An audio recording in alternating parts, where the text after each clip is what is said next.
All right, guys, welcome to this new video. My name is Sam. And in this video, I just wanted to quickly talk about how I actually accidentally made my business sellable.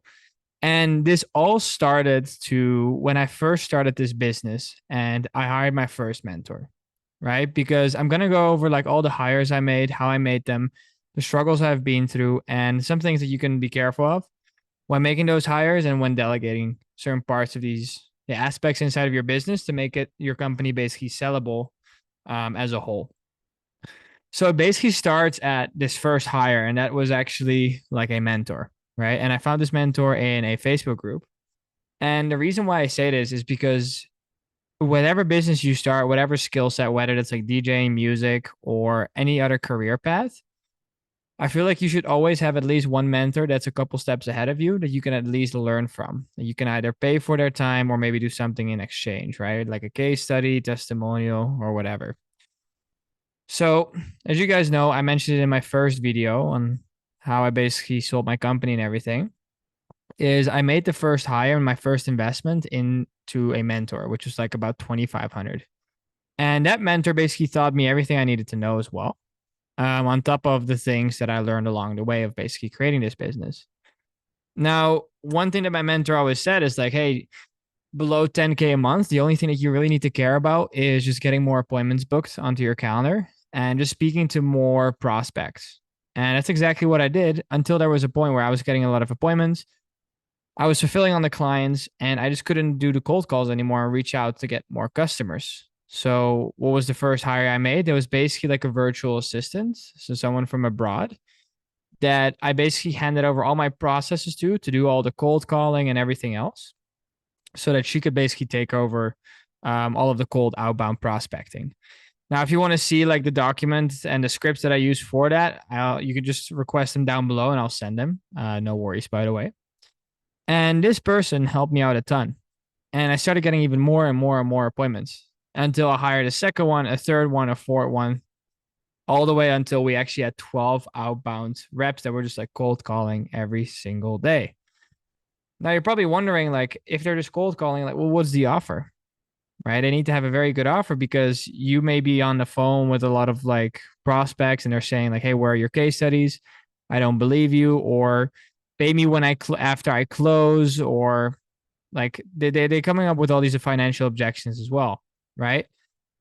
And that was the main thing that made us succeed with outbound is that we actually had the kind of like a free trial, so people could actually use our system for free, get a bunch of results within that trial, right? We actually did a 10-day trial.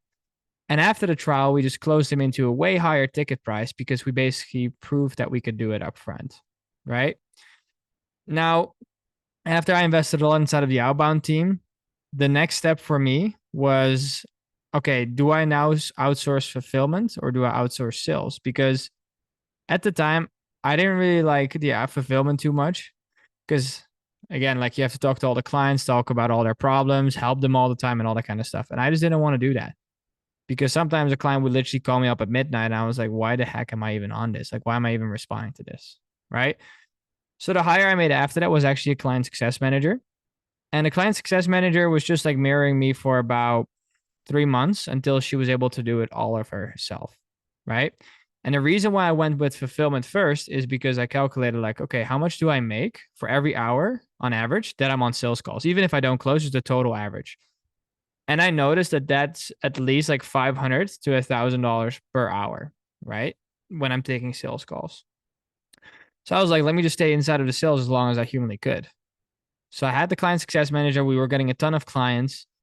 And I was like, oh shit. Like at this point, I maybe have to get another client success manager because at this point we were almost at like 100 clients, right?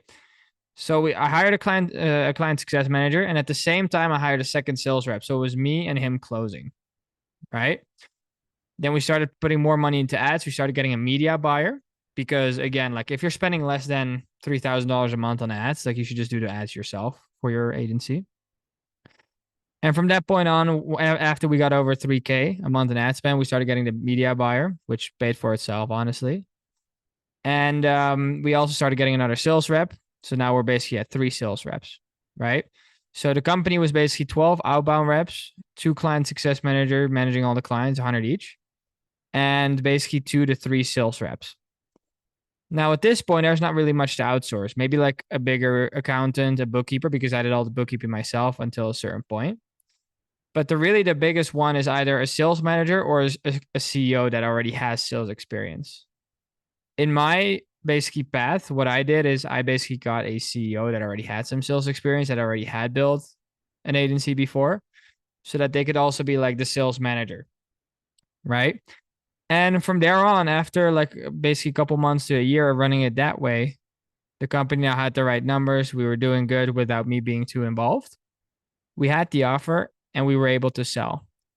It's really as simple as that. The goal is just like, hey, look at all the in the beginning. And the biggest lesson that you can learn from this is that in the beginning, you'll probably do most of the tasks yourself, right?